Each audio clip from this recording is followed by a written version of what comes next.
स्वागत है आपका गंगा दोपहर देख रहे हैं आप। मैं हूं आपके साथ आस्था कौशिक। बुलेटिन की शुरुआत एक बड़ी खबर से हम करने जा रहे हैं, जहां चीन मसले पर शाम 5 बजे सर्वदलीय बैठक होगी और मीटिंग में अलग अलग पार्टियों के अध्यक्ष शामिल होंगे। ऑल पार्टी मीटिंग जो प्रधानमंत्री मोदी ने बुलाई है चीन के मुद्दे को लेकर, दिल्ली के सीएम अरविंद केजरीवाल को नहीं बुलाने पर आम आदमी पार्टी नाराज है। मीटिंग में राष्ट्रीय जनता दल आरजेडी के भी किसी नेता को निमंत्रण नहीं मिला है। बैठक में भारत चीन के बीच में सीमा विवाद पर चर्चा होगी, जिसमें सोनिया गांधी से लेकर अखिलेश यादव, हेमंत सोरेन को न्योता मिला। ममता बनर्जी, चंद्रबाबू नायडू, उद्धव ठाकरे, चिराग पासवान को निमंत्रण मिला है। सुखबीर सिंह बादल, के चंद्रशेखर राव, नवीन पटनायक को बुलावा। इसके अलावा सीताराम येचुरी, शरद पवार, जगन मोहन रेड्डी भी इस मीटिंग में पहुंचेंगे। नीतीश कुमार, एमके स्टालिन भी बैठक में शामिल होंगे, लेकिन दो अहम नाम, एक तरफ अरविंद केजरीवाल और दूसरी तरफ आरजेडी। आम आदमी पार्टी और आरजेडी को निमंत्रण नहीं मिला है, जिसे लेकर नाराजगी जताई है आम आदमी पार्टी ने और आरजेडी ने भी। आज शाम 5 बजे ये ऑल पार्टी मीटिंग होनी है। प्रधानमंत्री मोदी ने चीन के मसले को लेकर ये ऑल पार्टी मीटिंग बुलाई है, जिसमें अरविंद केजरीवाल को न बुलाने पर आम आदमी पार्टी नाराज है और ऐसी ही नाराजगी जाहिर की है आरजेडी ने, जिसे इस पार्टी में, इस मीटिंग में शामिल होने का मौका नहीं मिला है, निमंत्रण नहीं मिला है। आज शाम 5 बजे प्रधानमंत्री मोदी सभी पार्टियों के साथ ये बैठक करने जा रहे हैं। सभी पार्टियों के अध्यक्ष या फिर रिप्रेजेंटेटिव्स इस बैठक में शामिल होने जा रहे हैं। किस किस को निमंत्रण मिला है टीवी स्क्रीन पर सभी नाम आपके सामने, लेकिन बड़ी बात ये कि आम आदमी पार्टी और आरजेडी नाराज हैं क्योंकि उनको निमंत्रण नहीं दिया गया।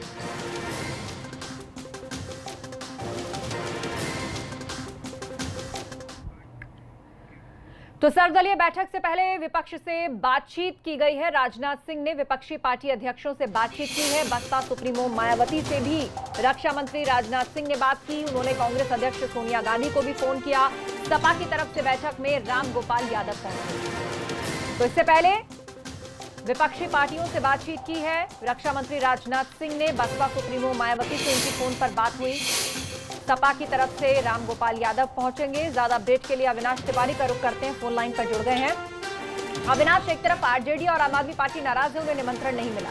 दूसरी तरफ रक्षा मंत्री ने फोन पर बात की है मायावती से और समाजवादी पार्टी की तरफ से राम गोपाल यादव पहुंचने जा रहे हैं।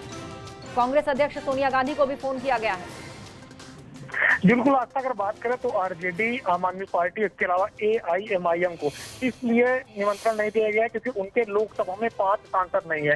जो क्राइटेरिया आज सेट किया गया है वो ये सेट किया गया है कि जिन पार्टियों के 5 सांसद से ऊपर लोकसभा में है वो शामिल हो सकती हैं, वो पार्टियां। इसके अलावा जिनको आधिकारिक तौर पर राष्ट्रीय पार्टी का दर्जा प्राप्त है वो पार्टियां आज बैठक में शामिल होंगी। तो लिहाजा 5 सांसद न होने की वजह से आरजेडी, आम आदमी पार्टी और एआईएम को निमंत्रण नहीं दिया गया आज की बैठक के लिए। दूसरी जो सबसे महत्वपूर्ण बात है कि रक्षा मंत्री राजनाथ सिंह ने सभी विपक्षी पार्टी के नेताओं से लगभग बातचीत की है। अगर बात करें तो कल मायावती से भी उनकी बातचीत हुई, जिसके बाद मायावती ने आज बैठक में शामिल होने के लिए हामी भरी है और आज शाम 5 बजे खुद बहुजन समाज पार्टी की राष्ट्रीय अध्यक्ष मायावती वीडियो कॉन्फ्रेंसिंग के जरिए सर्वदलीय बैठक में शामिल होंगे। वहीं अगर बात करें समाजवादी पार्टी की ओर से तो राम गोपाल यादव शामिल होंगे। अखिलेश यादव ने अपनी तरफ से राम गोपाल यादव को नामित किया है, क्योंकि राम गोपाल यादव पार्टी के सीनियर नेता है और जो इस तरीके के पार्लियामेंट्री अफेयर्स के मुद्दे होते हैं, राष्ट्र के मुद्दे होते हैं, उनमें सभी मुद्दों में लगभग राम गोपाल यादव ही शामिल होते हैं। तो लिहाजा इसलिए सपा की ओर से राम गोपाल यादव शामिल होंगे। वहीं कांग्रेस की ओर से अगर बात करें तो खुद राष्ट्रीय अध्यक्ष सोनिया गांधी शामिल होंगी। जी हाँ, बिल्कुल। तो सोनिया गांधी कांग्रेस की तरफ से और बीएसपी की तरफ से खुद मायावती वीडियो कॉन्फ्रेंसिंग से जुड़ेंगी और समाजवादी पार्टी की तरफ से राम गोपाल यादव होंगे। लेकिन ये जो अहम बात आपने बताई है कि जो क्राइटेरिया रखा गया था वो था 5+ का, कि जिस भी पार्टी को राष्ट्रीय दर्जा प्राप्त है और 5 सांसदों से ज्यादा उसके संसद के भीतर हैं तो उनको इस पार्टी में शामिल किया जाएगा।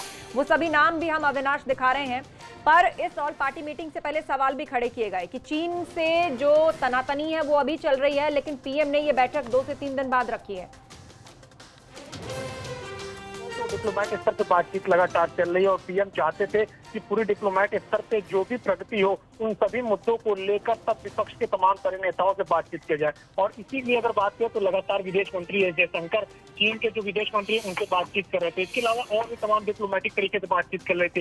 कल कमांडर स्तर की वार्ता एक बार फिर से हुई थी। तो जाहिर तौर से बात है, इन तमाम सारी प्रगति के बाद ही प्रधानमंत्री नरेंद्र मोदी चाहते थे कि विपक्षी दलों के नेताओं से बातचीत की जाए और उनको संबोधित किया जाए। तो जब अब सारी बातचीत हो चुकी है, जो कंक्लूजन है वो आ चुका है, तो इसके बाद ही वो विपक्षी नेताओं को संबोधित करेंगे और बताएंगे कि क्या बातचीत में अब तक रहा है और आगे किस तरीके से हमको चीन के साथ रिश्ते रखने चाहिए और किस तरीके से आगे इस पूरे फेस ऑफ को लेकर बढ़ा जाए। तो तभी आज प्रधानमंत्री नरेंद्र मोदी वीडियो कॉन्फ्रेंसिंग कर रहे हैं। शुक्रिया अविनाश, आप नजर बनाए रखिए, आगे हम अपडेट लेंगे। तो बड़ी खबर ये, आज शाम 5 बजे वीडियो कॉन्फ्रेंसिंग से ये ऑल पार्टी मीटिंग होने जा रही है।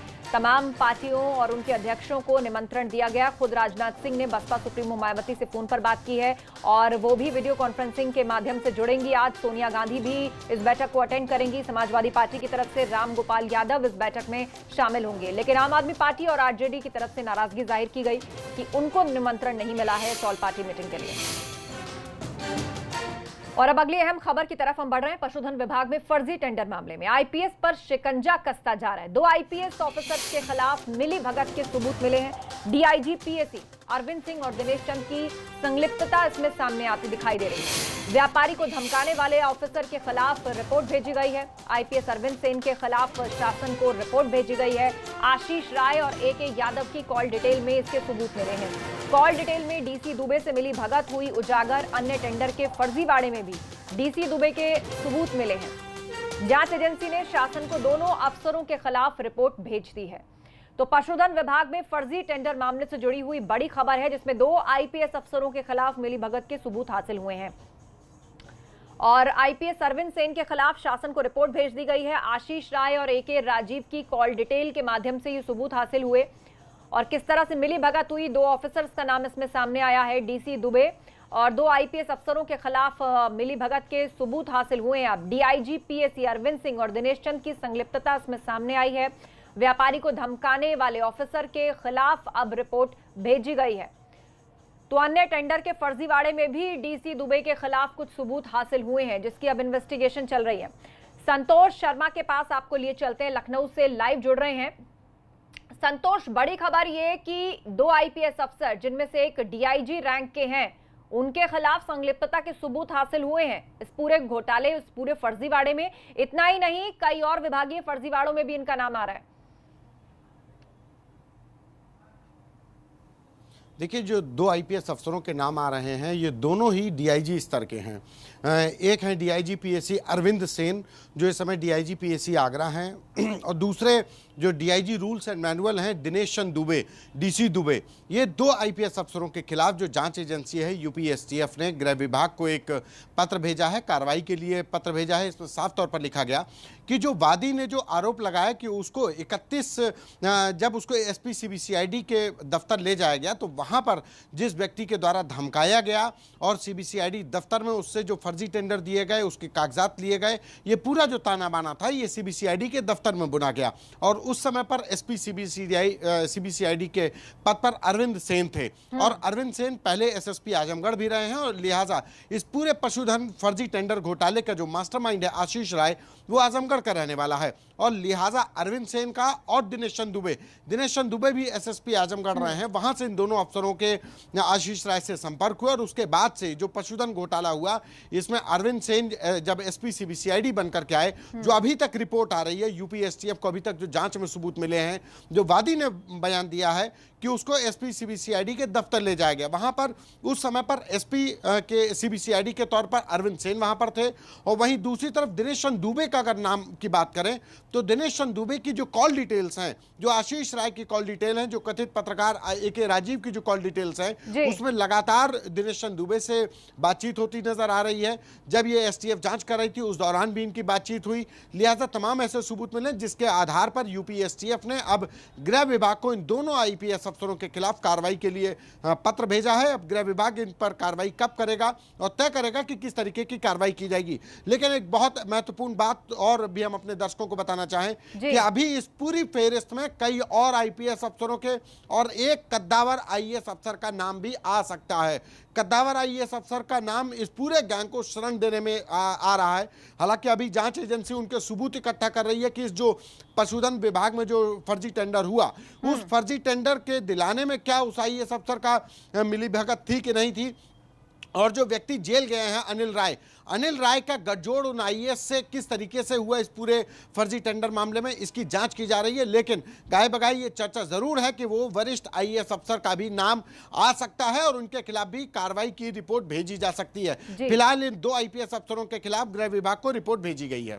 जी हाँ, बिल्कुल। तो गृह विभाग को रिपोर्ट भेजी गई है और अब तार जोड़ने की या सिलसिलेवार तरीके से जो सबूत जुड़े हैं उनकी कड़ियां जोड़ने की कोशिशें की जा रही हैं और मुमकिन है कई और बड़े नाम इस घोटाले में सामने आए। आप हमारे साथ बने रहिए और खबर पर भी नजर बनाकर रखिए, आपके पास हम लौटेंगे। लेकिन उससे पहले एक और अहम खबर हम अपने दर्शकों को दे दें। आगरा नगर निगम में भ्रष्टाचार का जिन्न फिर से बाहर आ गया है, जहां 4 लोगों ने नगर निगम और स्मार्ट सिटी लिमिटेड में चल रहे भ्रष्टाचार को लेकर अफसरों पर कार्रवाई के लिए सीएम को चिट्ठी लिखी है और उसकी कॉपी प्रधानमंत्री समेत 15 दूसरे जनप्रतिनिधियों और ऑफिसर्स को भेज दी गई है, जिसके बाद वहां हड़कंप मचा है। एक चिट्ठी एबीपी गंगा के भी हाथ लगी है, जिसकी वजह से आजकल भ्रष्टाचार में लिप्त अधिकारियों के होश उड़े हैं।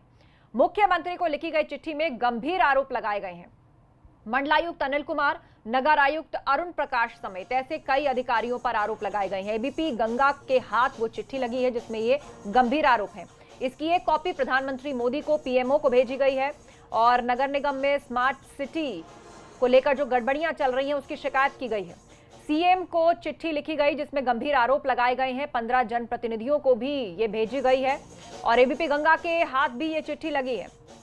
क्या आरोप है? नगर निगम में ठेकेदारों से कमीशन वसूला जाता है। ठेकेदारों में 5 से 27% तक कमीशन लिया जाता है। मतलब गड़बड़ियों के आरोप लगाए गए हैं यहां ठेकों के नाम पर।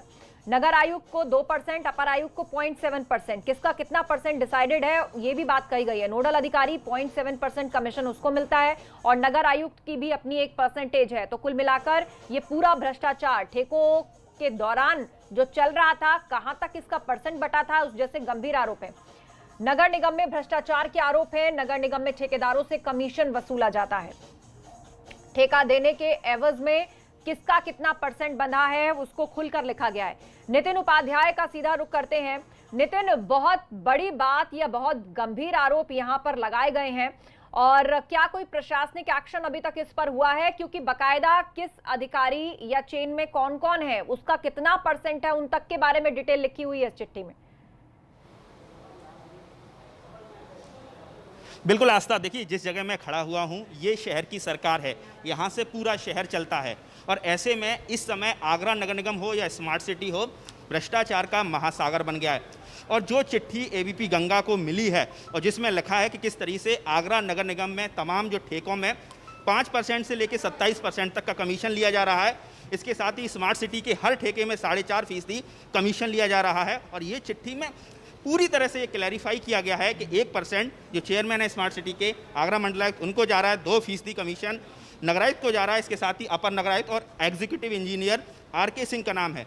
शुरुआत में इसको लगातार दबाने की कोशिश की गई और इससे पहले भी भ्रष्टाचार का जिन पहली बार नहीं उठ खड़ा हुआ है। 27% कमीशन को लेकर इस समय जो दिवंगत विधायक हैं जगन प्रसाद गर्ग, उन्होंने भी कहा था कि हर चीज़ में आगरा में हर ठेके में कमीशन लिया जा रहा है। और चीफ फाइनेंस ऑफिसर की जो आप देख सकते हैं ऑफिस, इनके खिलाफ 2 मंत्रियों ने चिट्ठी लिखी थी लेकिन कोई कार्रवाई नहीं हुई।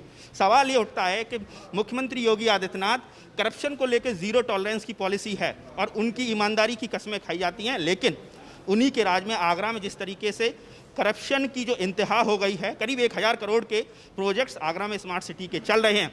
और इसको लेकर जब एबीपी गंगा ने आगरा से ताल्लुक़ रखने वाले मंत्री जीएस धर्मेश से बात की है तो उनका कहना है कि मंगलवार को उन्होंने मुख्यमंत्री से मुलाकात की है। जो चिट्ठी अधिकारियों को गई है, जो 15 लोगों को गई है, मुख्यमंत्री को प्रेषित है, प्रधानमंत्री को प्रेषित है, वो चिट्ठी उनको भी भेजी गई है। और इसकी कवरिंग लेटर लगाते हुए बाकायदा इस चिट्ठी को उन्होंने मुख्यमंत्री को अपने हाथ से सौंपा है। और इसके साथ ही तमाम जो विधायक हैं उनसे बात की गई है तो उनका यही कहना है कि किसी भी हाल में करप्शन लगातार जो नगर निगम में फैला हुआ है उस पर कार्रवाई होनी चाहिए। अधिकारियों की वजह से सरकार की इमेज खराब हो रही है। अब ऐसे में देखना ये है कि पिछली बार 2-3 बार जब भ्रष्टाचार का जिन नगर निगम में जो खड़ा हुआ था उसको पूरी तरह से मैनेज कर दिया गया। अब मुख्यमंत्री योगी आदित्यनाथ क्या कार्रवाई करते हैं, क्योंकि कहा जाता है कि उनके राज में करप्शन को लेकर पूरी तरह से जीरो टॉलरेंस है।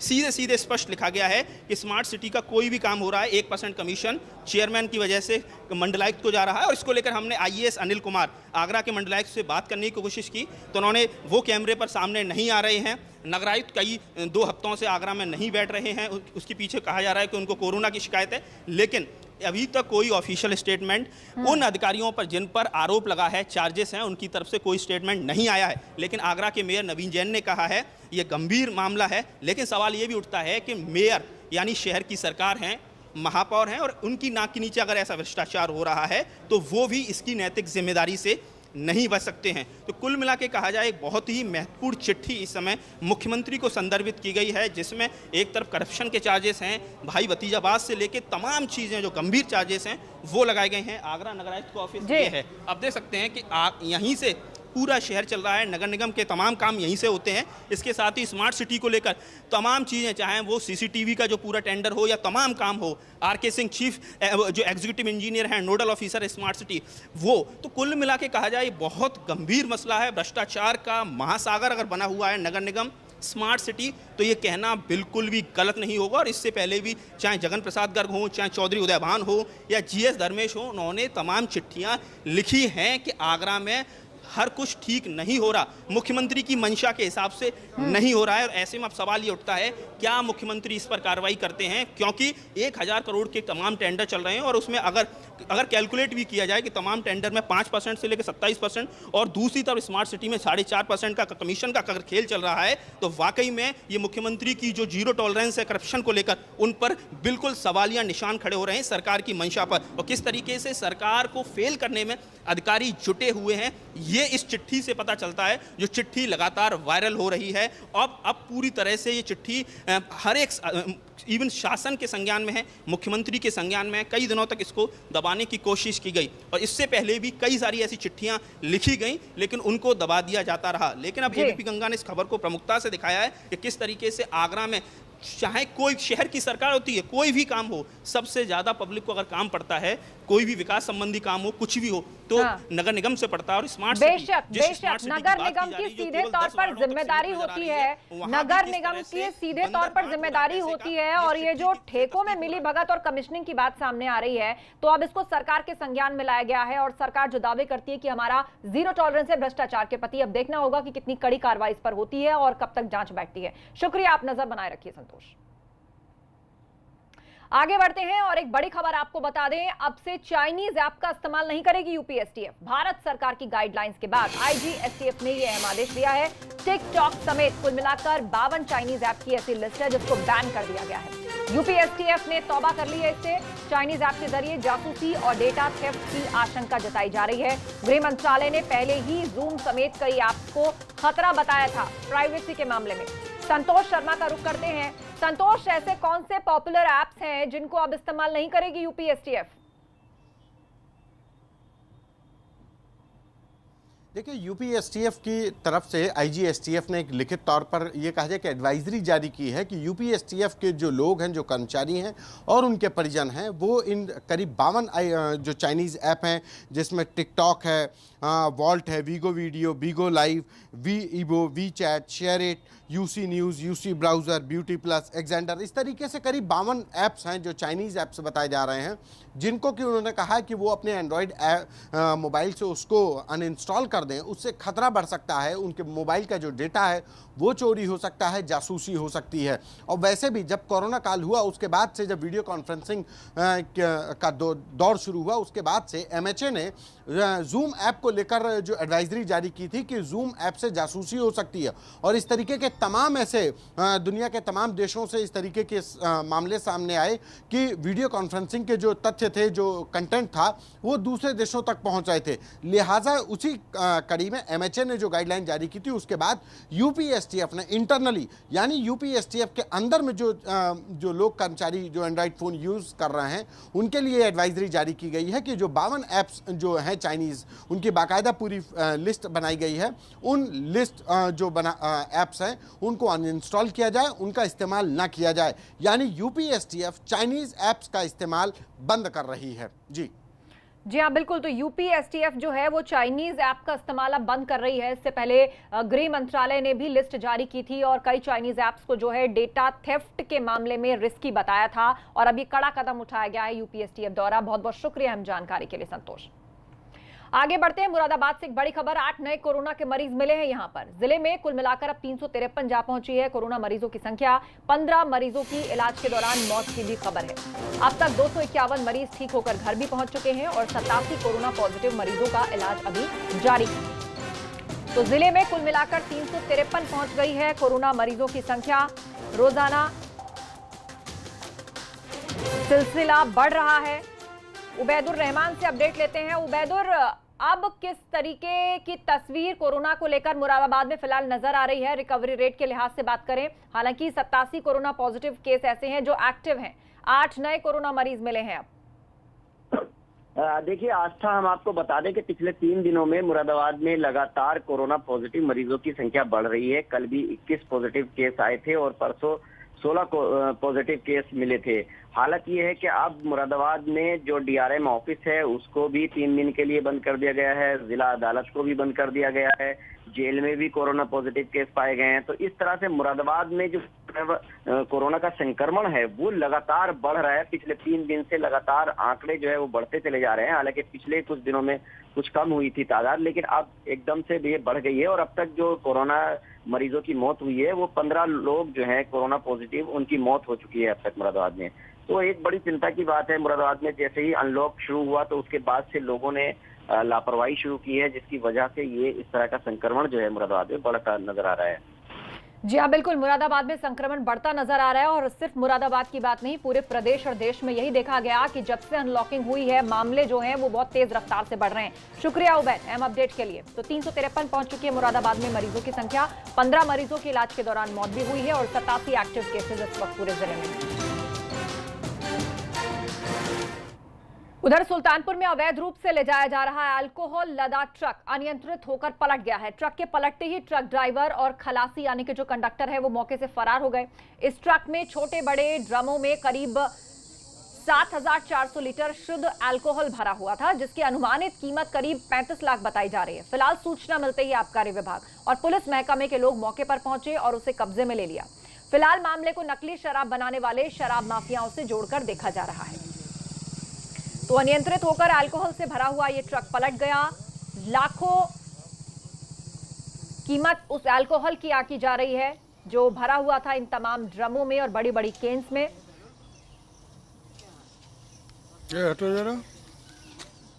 अगली खबर का रुख करते हैं। प्रयागराज से खबर चौंकाने वाली है। कोरोना के कठिन दौर में यह खबर काफी हंसाती है और सोचने पर भी मजबूर करती है। दरअसल ये खबर एक अनोखी शादी से जुड़ी है। मंडप था, दूल्हा था, पंडित थे, लेकिन दुल्हन नहीं थी।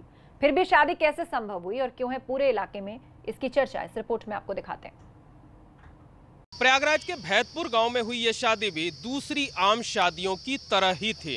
इसमें भी बारात निकली, नाच गाना हुआ, महिलाओं ने मंगल गीत गाए, पंडित जी ने मंत्र पढ़े, 7 फेरे हुए और देर रात तक दावत का दौर चलता रहा। जो रिश्तेदार आए, पड़ोसी आए, उन्होंने दूल्हे राजा को बधाई दी, साथ में उपहार भी। लेकिन उसके बावजूद ये शादी कई मायनों में बेहद अलग है, खास है, जो हमें सोचने पर मजबूर करती है और सिखाती भी है। क्या है इस शादी में खास, ये जानिए।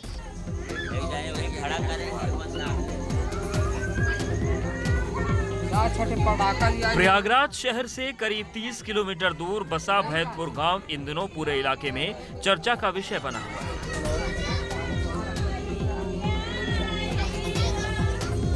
इस गांव में पिछले दिनों एक बारात जिस घर से निकली और गांव में घूमते हुए उसी घर में वापस आ गई।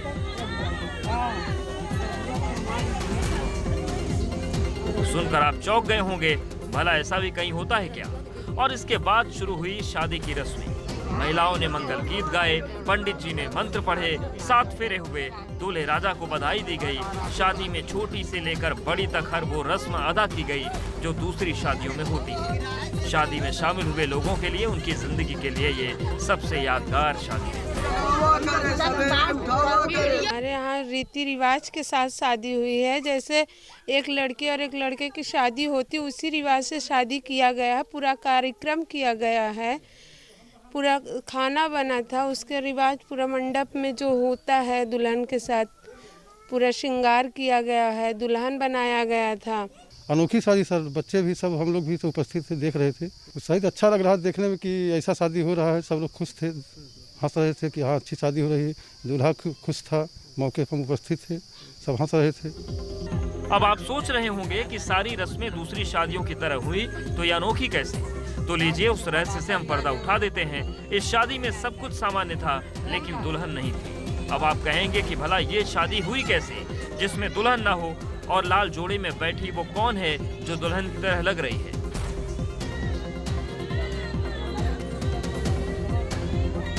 चलिए अब उस रहस्य का पर्दा भी उठा देते हैं। दरअसल बुजुर्ग शिवमोहन पाल ने अपने 8वें नंबर के बेटे पंचराज की शादी एक पुतले से करा दी, जिसकी गांव शहर में खूब चर्चा है। 9 लड़के हैं, 9 लड़के में से 8वां नंबर लड़का जो है वो कोई कार्य नहीं कर सकता है, न पढ़ा है न लिखा है। लड़की से इसलिए नहीं कराए कि जब वो कुछ कर नहीं सकते हैं तो किसी को झूठ बोल के लड़की हम ले आए तो वो लाए और कल वो चली जाएगी, तो जो कुछ खर्चा किया वो सब नगद हो जाएगा हमारा, कोई मतलब नहीं करेगा, इसलिए हम ऐसा किया। अब आपके जहन में ये सवाल उठ रहा होगा कि पुतले से शादी क्यों? पूरे प्रसंग को लेकर पूछताछ की गई तो ये भी राज खुलकर सामने आया। दरअसल शिवमोहन ने अपने सभी बच्चों की शादी वक्त पर कर दी, लेकिन 8वां नंबर का बेटा पंचराज न तो पढ़ा लिखा है और न ही कोई रोजगार करता है। ऐसे में उसकी शादी करके किसी लड़की की जिंदगी को कठिनाई में डालना नहीं चाहती, लिहाजा उन्होंने बेटे की शादी पुतले से करा दी। शादी के बाद पंचराज को भी इस गलती का एहसास हुआ।